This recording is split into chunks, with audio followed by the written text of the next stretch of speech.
वैसे तो राम ने कई युद्ध जीते हैं, लेकिन ये राजा राम की पहली विजय है।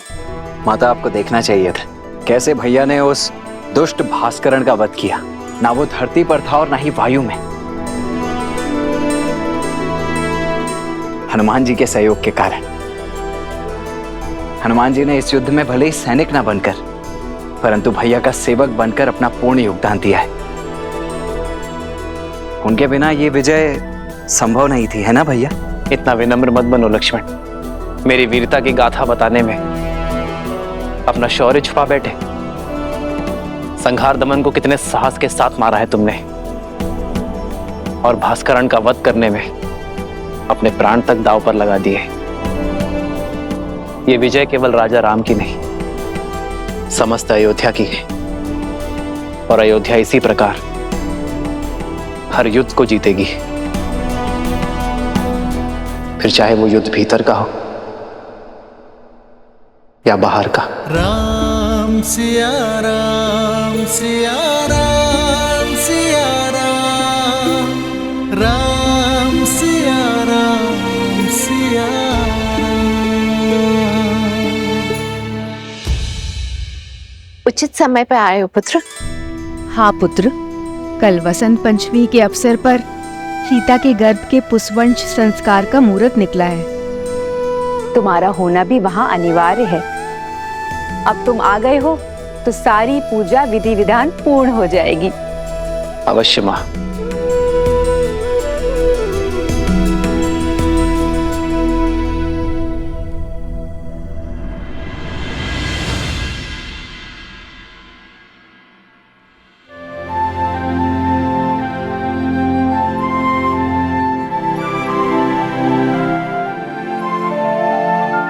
चौंकिए मत, आपके ही हैं।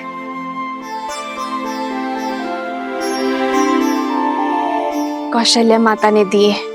कह रही थी जिन खिलौनों से पिता खेले हैं, पुत्र भी उन्हीं से खेलेंगे। वैसे राजा बनने के पश्चात आप एक वचन भूल सा गए हैं आर्य। कैसा वचन सीते?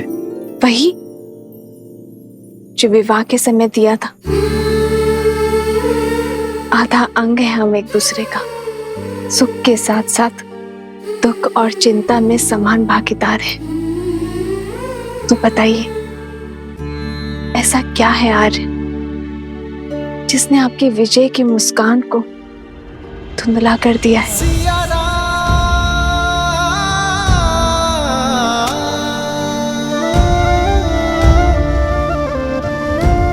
कैसे बताऊं सीते? समय और नियति बहुत बड़ी परीक्षा लेने वाले हैं। आने वाला कल बहुत बड़ी कसौटी है। तो अच्छा है ना आर्य, कसौटी तो स्वर्ण को ही परखती है। आप उस असुरी माया को लेकर चिंतित है ना आर्य? गुरु वशिष्ठ ने बताया मुझे कि किसी असुरी माया की छाया है हमारे राज्य पर, जो प्रजा की सोच और विचारों को दूषित कर रहा है। राम की सीता दूषित है, अपवित्र है, चरित्रहीन है। सोच की शक्ति समझती हूं मैं आर्य। एक बुरा विचार सभी अच्छे विचारों को दुर्बल कर सकता है। यही सत्य आपको व्याकुल कर रहा है ना? गुरुवर ने यह भी बताया कि इस सोच को शास्त्र से नहीं, संस्कार से हराया जा सकता है।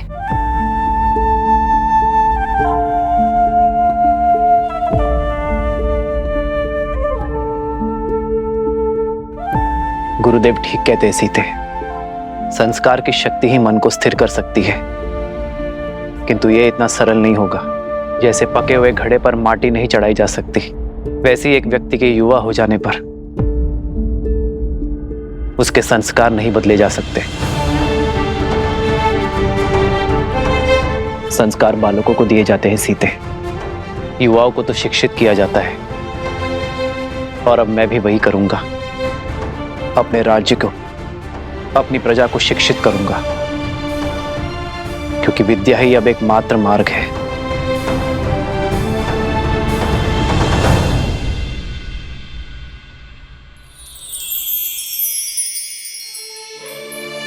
मुझे पूरा विश्वास है आप पर आर्य। जो आपने ठाना है उसे पूरा अवश्य करेंगे।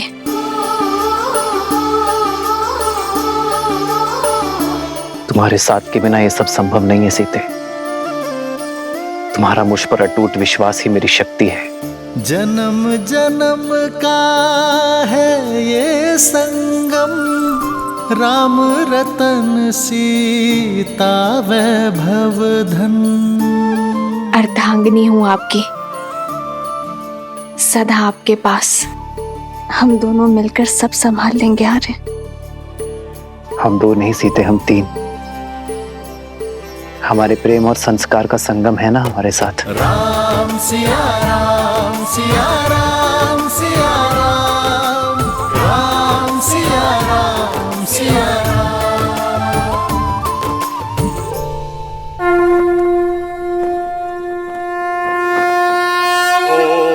मदव्याः संवृताः पृथ्वी समाश्च विश्वकर्मणाः संवृतताग्रहे।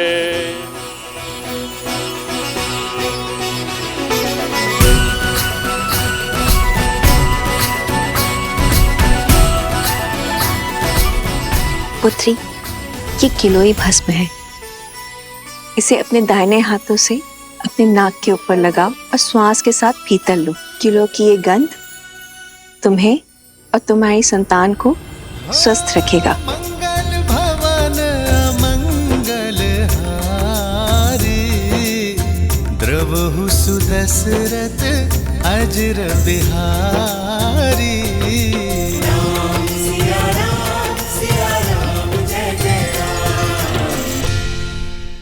गर्भ धारण के बाद यह औषधि अमृत के समान होती है राम।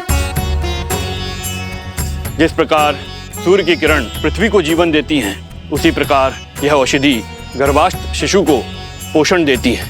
शरीर के साथ साथ आत्मा को भी शक्ति प्रदान करती है। माता शिशु का आधार होती है। शिशु के प्रति अपने दायित्व को लेकर सदा सज्ज रहती है। किंतु शिशु और समाज के कल्याण के लिए माता पिता के साथ साथ परिवार के जनों को भी यह आश्वासन देना होगा कि वो गर्भ में पल रहे शिशु को सभी समाज की कुरीतियों से बचाएंगे और उसके विकास के लिए सदैव सहायक रहेंगे।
मित्रवस्त्रक, जाने कहां से कपड़ों पे ये लांछन लग गया।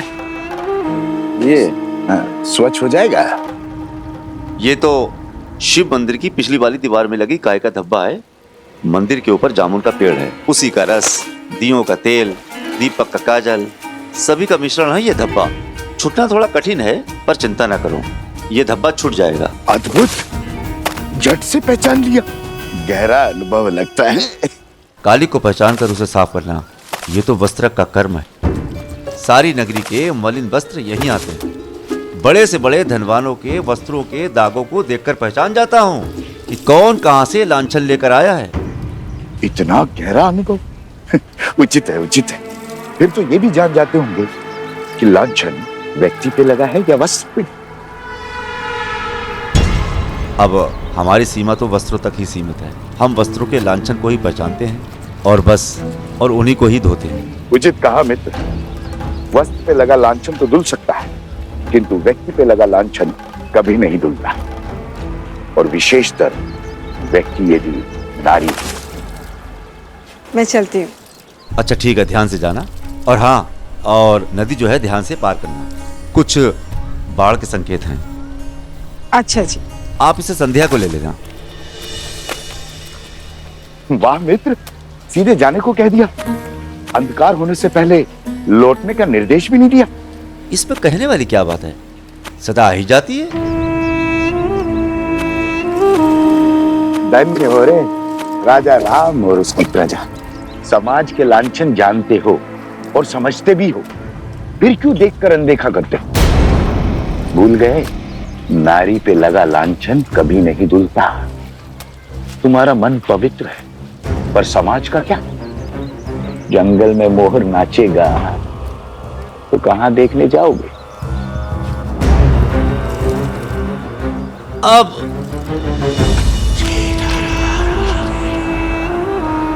अरे ऐसा है, दिन ढलने से पहले आ जाना।